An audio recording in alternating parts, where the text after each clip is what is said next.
Bom dia, A paz.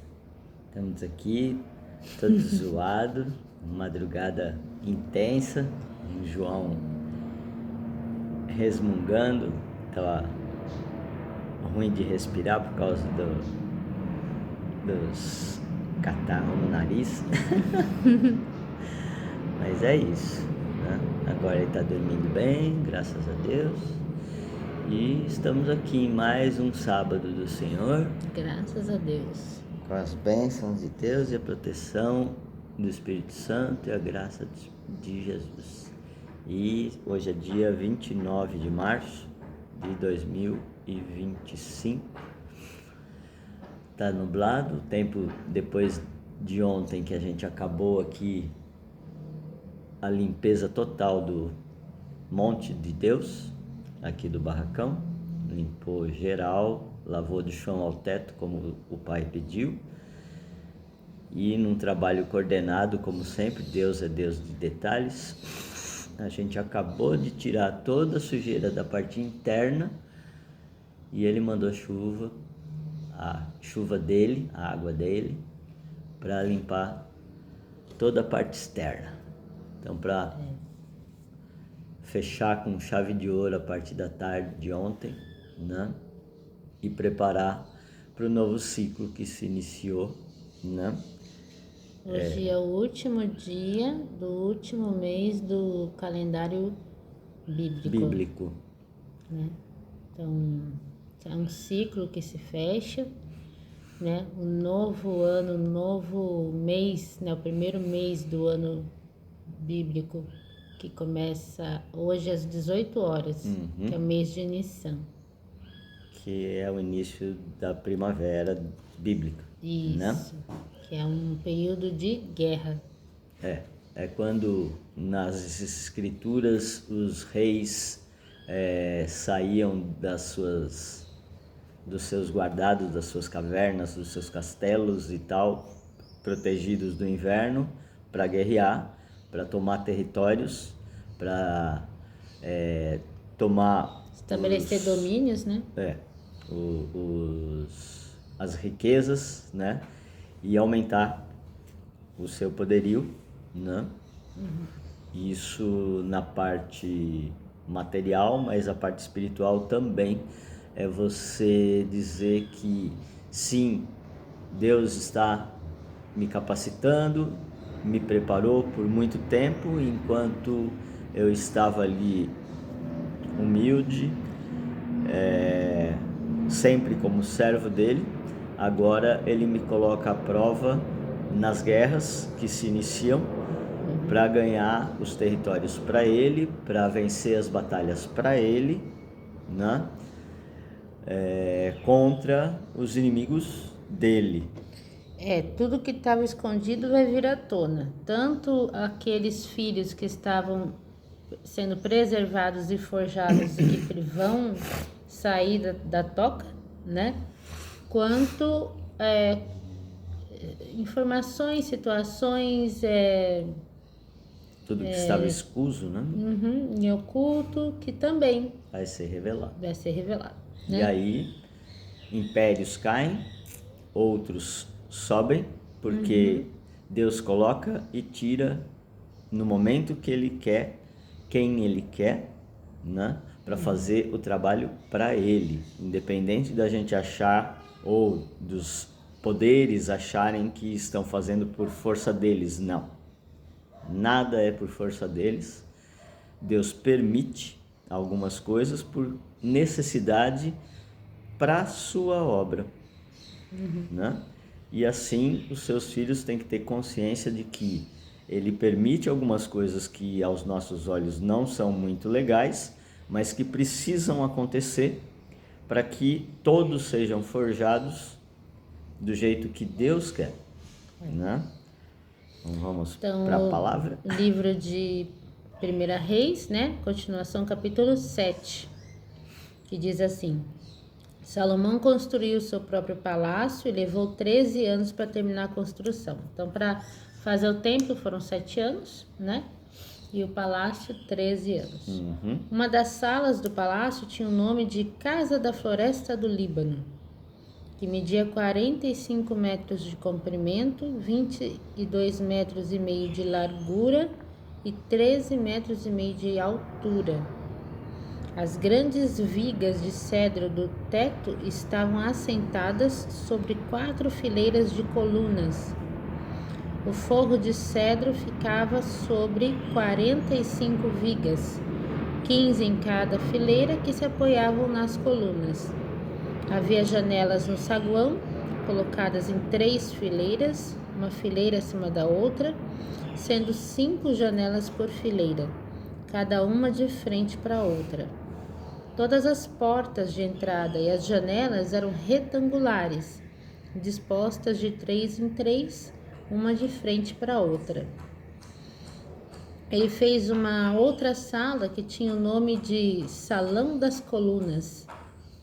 Media 23 metros e meio de comprimento e 13 metros e meio de largura, com um alpendre na frente que tinha uma cobertura que era sustentada pelas colunas. Havia também a sala do trono, ou a sala do julgamento, onde Salomão se assentava para ouvir as questões que deviam ser julgadas. Ela foi revestida de cedro, desde o assoalho até o teto. A casa onde ele morava ficava num pátio, atrás da sala do trono. As salas tinham todas as paredes cobertas de chapas de cedro. Ele mandou fazer uma residência semelhante, do mesmo tamanho, para a filha do faraó, uma das suas mulheres. Aquela primeira lá que ele casou. Todas essas construções, desde o lado externo até o grande pátio e do alicerce até o beiral do telhado, foram feitas totalmente com pedras enormes, de qualidade superior, cortadas na medida certa, serradas por dentro e por fora. As pedras do alicerce mediam 4,5 metros por 3,60 metros. As enormes pedras colocadas nas paredes também foram cortadas na medida certa, e em cima das pedras foram colocadas vigas de cedro.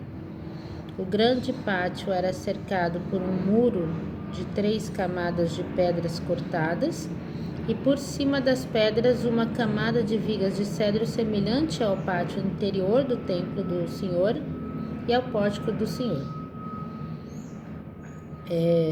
Então o rei Salomão mandou chamar um homem por nome Hirão, aquele que já foi citado antes, né, que morava em Tiro, filho de uma viúva da tribo de Naftali e de um homem de Tiro que trabalhava com bronze. Hirão era um profissional hábil e experiente que trabalhava muito bem em obras de bronze. Não, acho que é outro então. Por isso ele veio trabalhar para o rei Salomão. Ele fez 2 colunas de bronze, cada uma com 8 metros e 10 centímetros de altura. Tanto que aqui tem uma observação na Bíblia que falava-se Urão, o nome dele. No alto das colunas fez 2 capitéis, que são enfeites, né? Em forma de lírios. Esses capitéis eram de bronze derretido e cada um media 2,25 metros de altura e 1,80 metros de largura. Cada um desses capitéis estava decorado com 7 conjuntos de bronze torcidos em formas de correntes. Ele fez também romãs em 2 fileiras que circundavam cada conjunto de correntes para cobrir os capitéis. Ele fez o mesmo com cada capitel. Os capitéis das colunas tinham o formato de lírios, com 1,80 metros de altura. Nos capitéis, no alto das 2 colunas, acima da parte redonda que tinha o formato de uma taça, próximo do conjunto de correntes, havia 200 romãs dispostas em fileiras ao redor. Hirão colocou essas colunas na entrada do templo. A que estava ao sul, deu o nome de Jaquim, e a outra, que ficava ao norte, deu o nome de Boaz, porque Boaz significa força, né? No alto das colunas ficavam os capitéis em forma de lírios feitos de bronze. E assim foi terminada a obra das colunas. Depois Hirão fez um tanque redondo de bronze, com 4,5 metros de diâmetro, 2,25 metros de altura e 13,25 metros de circunferência. Por baixo da sua borda e ao seu redor havia 2 fileiras de ornamentos separados uns dos outros por 5 centímetros, e esses ornamentos foram fundidos juntamente com o tanque. Esse tanque estava colocado sobre 12 bois feitos de bronze, sendo que os bois estavam de costas para o centro.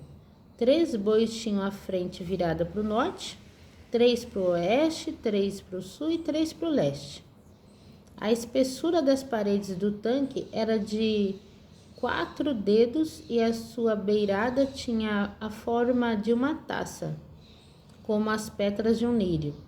A capacidade do tanque era de 40.000 litros.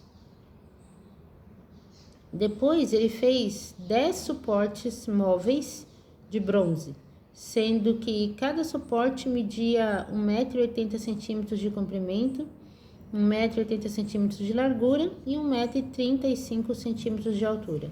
Esses suportes foram construídos com os carrinhos presos por baixo por meio de travessões. Esses travessões estavam enfeitados com figuras de leões, bois e querubins. Acima e abaixo dos leões e dos bois havia adornos de metal batido. Cada um desses suportes móveis tinha 4 rodas de bronze e eixos de bronze, e em cada canto dos suportes havia postes de apoio feitos de bronze e enfeitados com figuras de espirais em relevo. No lado de dentro de cada suporte havia uma peça redonda com altura de 45 centímetros de profundidade. O meio era côncavo, como uma taça, e media 70 centímetros de circunferência, enfeitado com esculturas pelo lado de fora. Seus desenhos de enfeite eram quadrados, não redondos. Os suportes estavam sobre 4 rodas e estas estavam colocadas nos eixos que tinham sido fundidos como parte do suporte. Cada roda tinha 70 centímetros de diâmetro e eram parecidas com as rodas dos carros de guerra.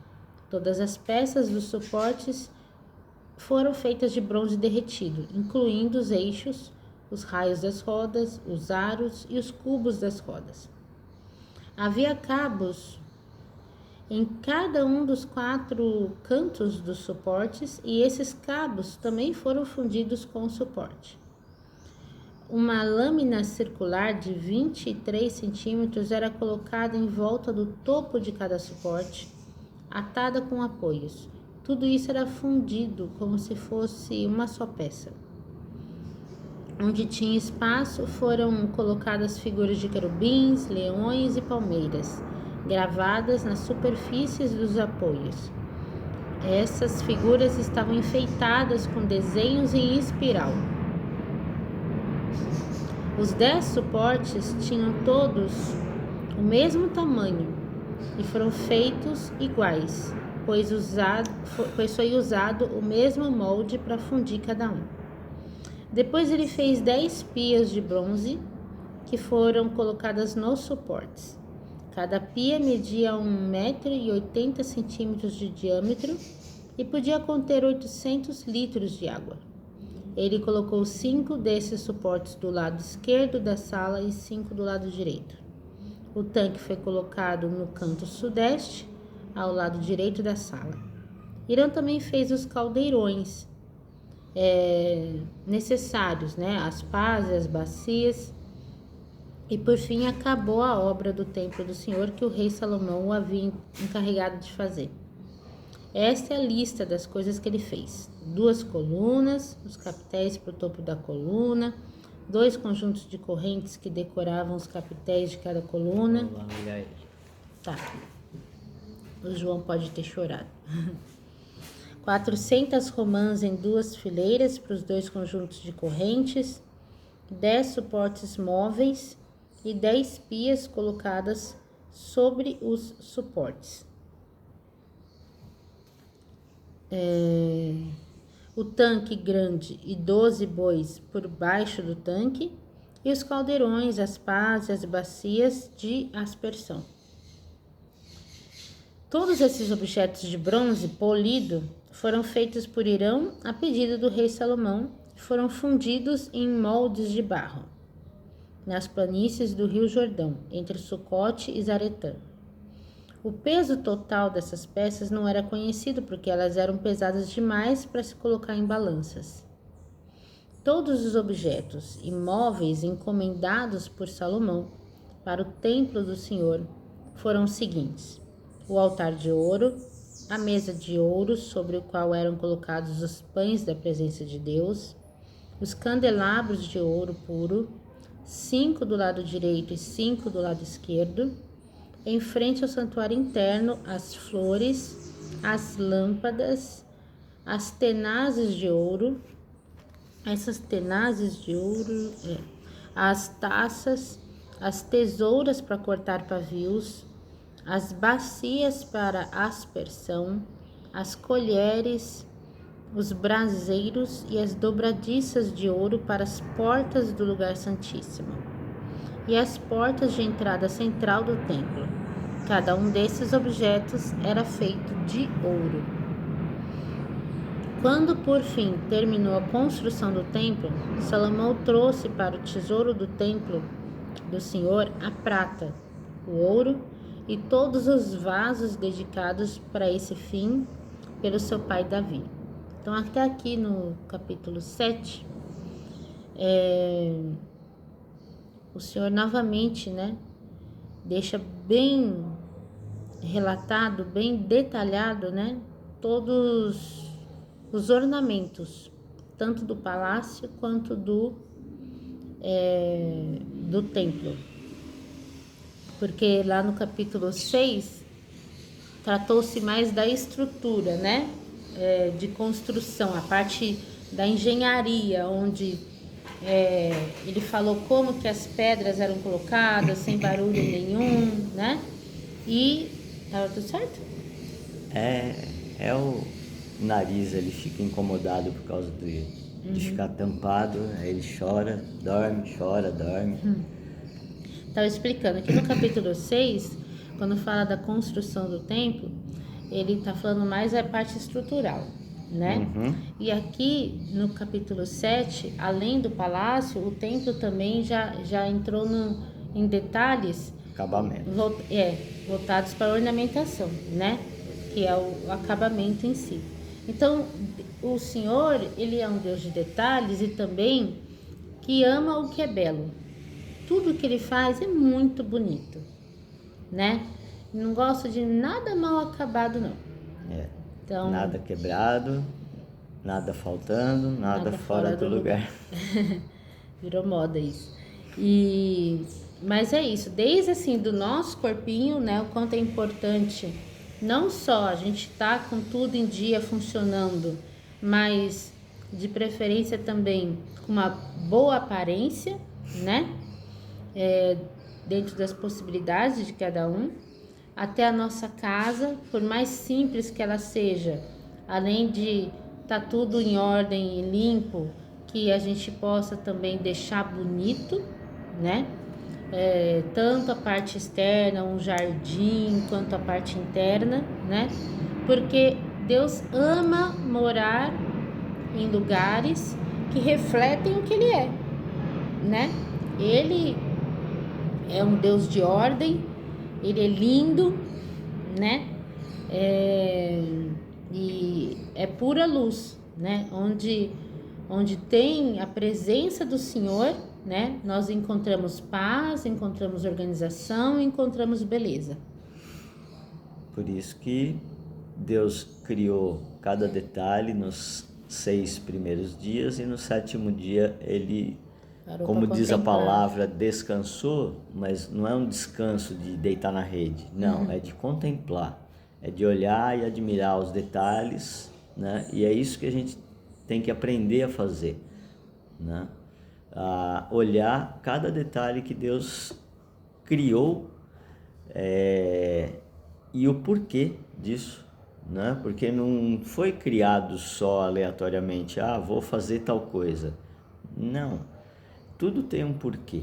Uma função, né? Uma função, né? Então, cada detalhe que foi colocado ali, foi colocado depois que o templo estava pronto, né?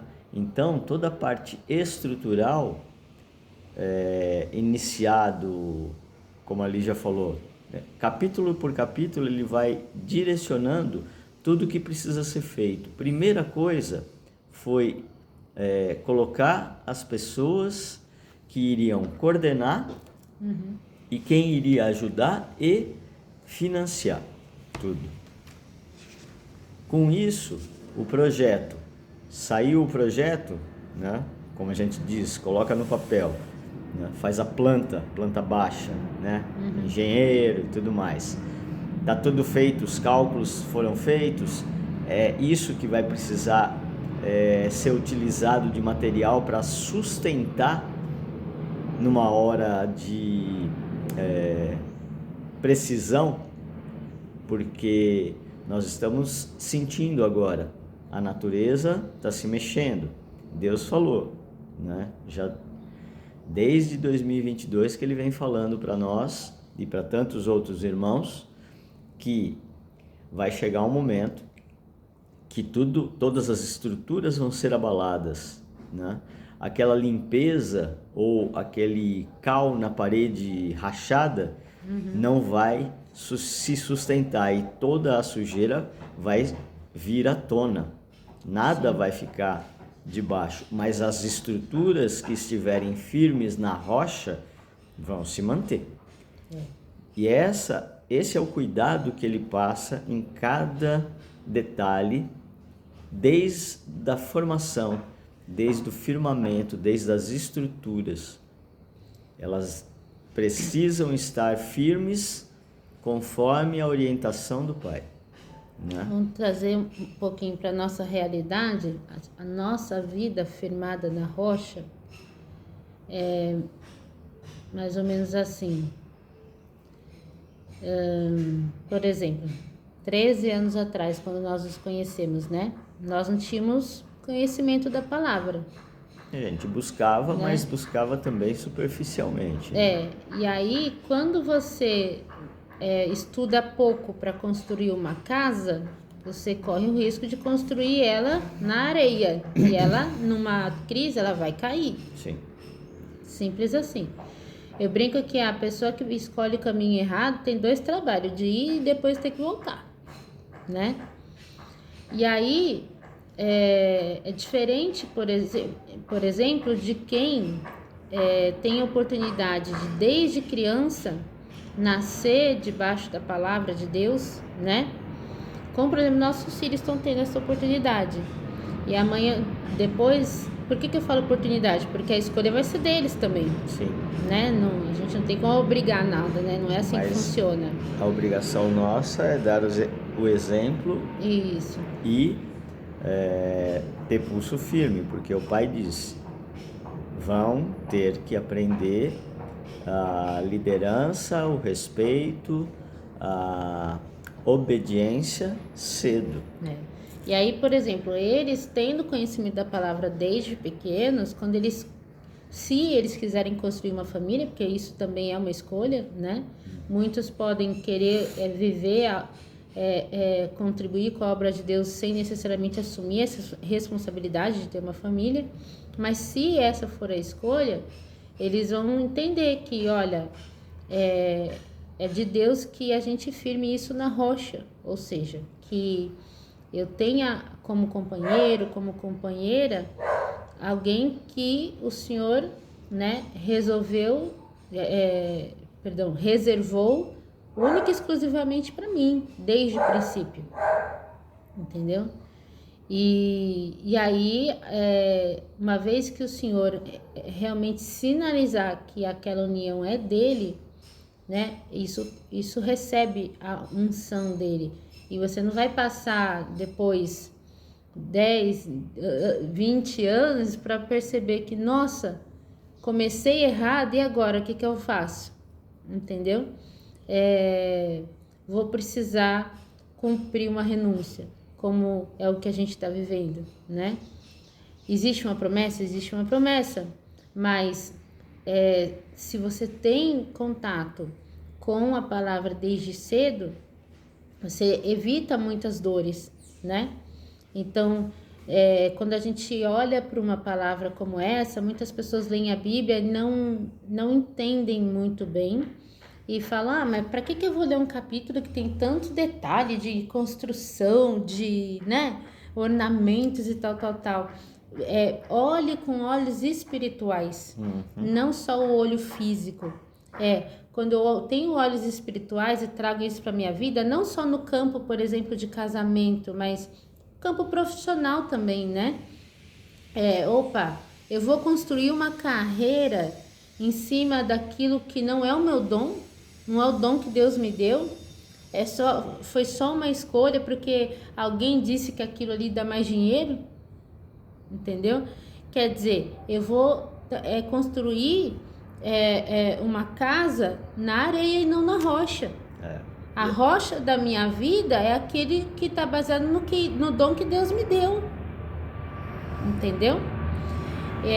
E aí sim eu estou permitindo que o Senhor coloque tijolinho por tijolinho, sem fazer barulho, sem ruído, né? Porque com Deus, tudo que é dele flui, né? E ele vai enfeitando a vida da gente, né? Ele vai primeiro mexendo na estrutura e depois vai construindo uma história muito bonita para nós, seja na nossa vida profissional, na nossa vida familiar, sabe? Contanto que a gente não atropele o processo, né? Então, eu gosto, né? Ele me tocou aqui para fazer esse paralelo. E os detalhes têm o seu fundamento, a sua função, assim como a natureza, né? Quem é estudioso da natureza sabe que algumas plantas não podem ser colocadas no mesmo espaço que outras, porque algumas raízes podem sufocar ou matar a outra. E aí você acha que ele não sabia disso? Existem plantas que você, quando faz um chá, cura. Mas se você comer ela pura, tirada da árvore, mata. Sim. Tudo tem uma função e precisa ser respeitada a ordem, né? Por essas e outras que o Criador sabe de tudo e o Criador criou tudo, inclusive as profissões. E aqui outro ponto importante, que você falou de profissões, é que o quão é importante a gente pensar que não dá para fazer nada sozinho e ter especialistas para firmar os detalhes, né? Foi citado vários aqui, né? Salomão chamou um especialista em madeira de cedro, o cara que trazia as melhores madeiras, né, do mundo. Cortar as madeiras. Que eram sidônios, né, para fazer aquilo. Depois, o melhor artista que sabia manejar muito bem o bronze para fazer todos esses enfeites, né, do jeitinho que Deus inspirou ele a fazer. O pessoal que cortava as pedras, as rochas, que antigamente eram os pedreiros, né? E eles tinham uma organização que se chamava, e depois foi mudada, né? Que eram maçons. Para quem quiser estudar o que é esta palavra, é um grupo de pessoas profissionais de cortes em pedra, né? Por isso eles usam aqueles símbolos de medição, né? e o olho para fiscalização de detalhes, os cálculos, né? Tudo isso porque eles estavam construindo para reis. Esse grupo sabia de passagens secretas, túneis e tudo o que existia abaixo de toda aquela estrutura que foi construída para os poderosos reis e faraós. E aquilo não podia passar ou Podia vazar, né? vazar essas informações para os inimigos. Por isso, dizia-se antigamente que era uma organização secreta, ou seja, era um grupo de profissionais que trabalhava secretamente, pois tinham muitas informações relevantes, sigilosas, para os inimigos, né? Mas isso ao longo do tempo foi se desvirtuando e existem estudos que podem explicar um pouco melhor o passo a passo a cada sequência de mudança, porque aí vai envolvendo uma pessoa que não é, porque eu estou fazendo isso para um rei, então o rei participa também, mas ele não é profissional da área. Aí já começa a mudar as coisas e ao longo do tempo foi se incluindo outras pessoas nesse pacote e aí esta organização mudou, né? Mas aí é outra história. É legal saber um pouco da origem das coisas, né? Mas de fato todo o significado e o propósito, né, desses profissionais ao longo do tempo foi deturpado e ficou bem longe dos propósitos de Deus, né? Agora só voltando um pouquinho nessa questão dos especialistas, né, que fizeram parte dessa obra, o quão importante esse Irão, por exemplo, que era o que dominava a arte com o bronze. Certamente foi um dom que ele recebeu de Deus e que ele investiu muito nisso para ficar tão bom ao ponto do rei Salomão fazer questão que ele fosse o cara que fizesse isso para a casa de Deus, né? Um detalhe que está citado aqui é que já era de família. O pai já era, ele foi criado ali e se aperfeiçoou. Ou seja, esse dom é dado para a família. E então assim, a gente precisa entender esses exemplos da Bíblia, né? Para falar, poxa, então eu não posso tratar esse dom de qualquer maneira e não valorizá-lo, né?